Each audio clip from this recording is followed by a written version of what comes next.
here. Is there a chance that in the second half they somehow put it together, or are you selling them? Oh, how dare you? How dare you suggest the Red Sox don't have a chance?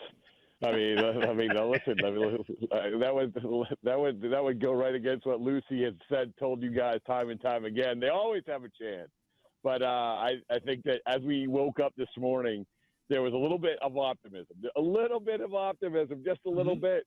And that was because a couple of reasons. Number one, they actually won a baseball game. And number two, because Xander Bogaerts actually went in front of the media after the game and confirmed that the front office had told him that he's not going to get traded. And why that means a lot around here is because this is the conversation. This is the only conversation. Who are they going to trade? Are they going to trade? Are they going to be buyers or sellers? Are they going to go for it, which like everybody around here wants? And so what this does, it takes a step in the right direction in terms of what people do want, which is they want to do the Atlanta Braves thing from last year. Hey, we know we're 500, but we don't care. We're going all in because we have all these guys. And I still don't think they're going to do that. But when they tell Xander Bogaerts that he's not going anywhere, that's at least a step in the right direction when it comes to the idea of holding on to some of these guys. Do you think the expectations for the Red Sox this year were a little too high? Because I'm looking at last year, and yes, it was a team that made the postseason, made a nice little run, but I think you could look at that season and say maybe some of these guys overperformed, because looking at some of the starters who were excellent last year, Nick Pivetta, they kind of got from the scrap heap from Philadelphia, he's turned into a nice little starter. But do you think this is more of just the Red Sox regressing, or do you think they actually had a shot entering the season? Well, I think they did have a shot. They absolutely had done something which they sort of weren't expecting when it came to Chaim Bloom's master plan, which is get to the American League Championship Series a year ago. But you still had the core. You mentioned Pivetta. Well, he took a step forward. Okay, even if he's not a 1 or a 2, he's going to be at least a 3. You had Chris Sale coming back at some point. You had Nathan Eovaldi. You had enough.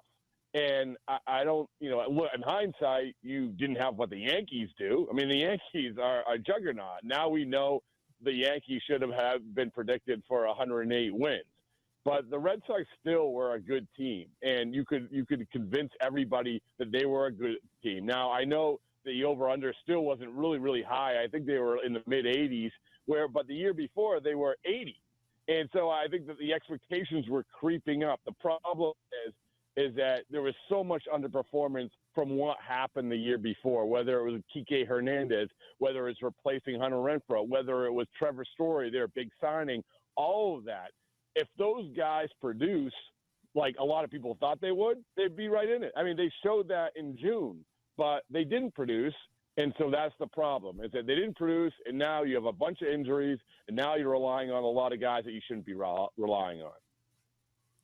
We're talking to Rob Bradford on the Roman Guest Line, host of the Bradfo Show, a baseball and Red Sox podcast. He's also a Red Sox writer for WEEI.com and appears on WEEI Boston as well.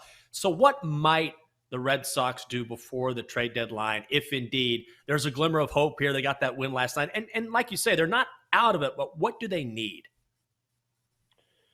Well, I think they need a first baseman. I know that Bobby Dahlbeck has started to hit a little bit, but you need a first baseman. If nothing else, like you can hit from the left side. The guy that turned around everything for them last year was Kyle Schwarber.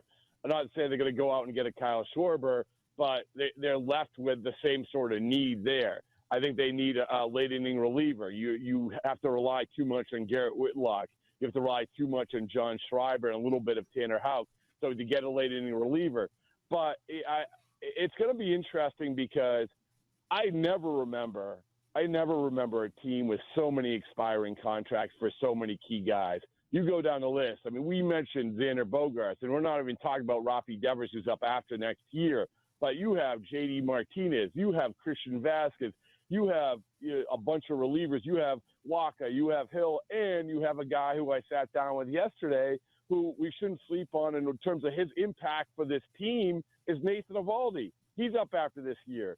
So if you do deal J.D. Martinez or Nathan Eovaldi, yeah, you can get something back. Yeah, you can spin it as, well, we're still in it, we're still going for it. But I have a real hard time with that because if you're going to make a run, those two guys, for what they give the team, you can't move on from them. Rob, I know you do the Red Sox, but let's move our perspective out a bit to the full American League. And before this trade deadline, we're trying to see which team we should be kind of putting our money on, which team is going to make the best moves, which team is going to finish the season on a high note. Right now, it's the Yankees, who look like the favorites to win the World Series, plus 155 to win the American League. But looking at the Astros always seem to play the Yankees closely. Are there any other teams in the American League that you think have a shot? Do you think this is a two-team race?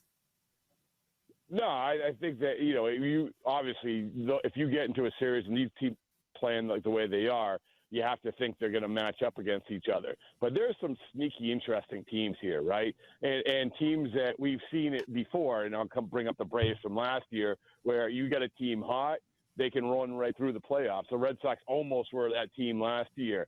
So we see enough of the American League East to know that these are good teams. You have the Tampas and the Torontos and even the Orioles. I can't believe I said that. Even the Orioles, they can actually be in the mix in this conversation. And a team that I'm fascinated by is the White Sox. I'm really fascinated by the White Sox because they are so talented. They're a talented team that they're just missing, something here, something there. And, you get that bullpen straightened out a little bit. And they've been playing a little bit better. So it's like a team like that. I think that I don't know what the odds are on them, but I would keep a very, very close eye on them. So I want to ask you about the White Sox and Tony LaRussa in particular. How much stock do you put into the idea that a manager can really hurt his team down the stretch? And I don't want to bag on LaRussa too much, but there have certainly been times this season, as you know, where you wonder, what in the hell is this guy doing? Does that give you pause when you think about the White Sox? Because certainly when you look at their lineup and their pitching, they have what it takes to make a run here. Yeah, this is one of the great conversations throughout this year about LaRussa, because it's not only about the big picture, about would they be better with Tony LaRussa, but then you have moments where you're intentionally walking guys with two strikes and so forth and so on. But I go back and forth on this because I look at the White Sox and I know that a lot of guys in that clubhouse really love Tony LaRussa. I mean, they really, really like him. And so when you like a guy, sometimes it just clicks. You ride that, and maybe that's what happens. But at the same time, you can't ignore the narrative that's been out there, I think, throughout baseball, which is, hey, this White Sox team, if they just had a different manager, and maybe not even it's bagging on LaRussa about it, but just a different type of manager, maybe a younger manager, a manager who's going to get out and just have a different approach, that they would be better. They would be instantly better. I think that's been the conversation throughout baseball. So, yeah, until they stop underperforming, I think it's fair game. It's particularly when you have a lot of curious moves along the way. But I'll come back to it. I would not be surprised at all that out of nowhere, this team goes on some sort of run.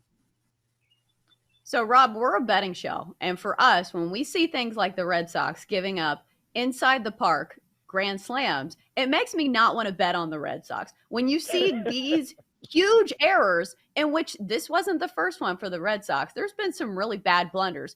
Is this a one-off thing? Or is this a bigger narrative that you can kind of push on the Red Sox and saying, this is a team that's making these mental gaffes, a day a week?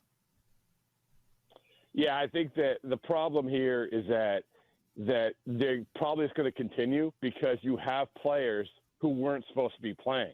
I mean, you have Jeter Downs, you have Jarren Duran, you have Franchi Cordero at first base, you have, these guys who this was not part of the plan, and a lot of them were playing in Worcester just a few weeks ago. So, or Yolmer Sanchez is another one. So this isn't the team that you say that's the Boston Red Sox, and where they're making mistakes that we didn't expect. A big part of this equation, which is Trevor Story. Trevor Story isn't having a good year offensively, or certainly a Trevor Story year offensively, but he is having a Gold Glove year defensively at second base. You take him out like they have, then it changes the dynamic. So to answer your question, I think that when they get guys back, they will be better in this respect.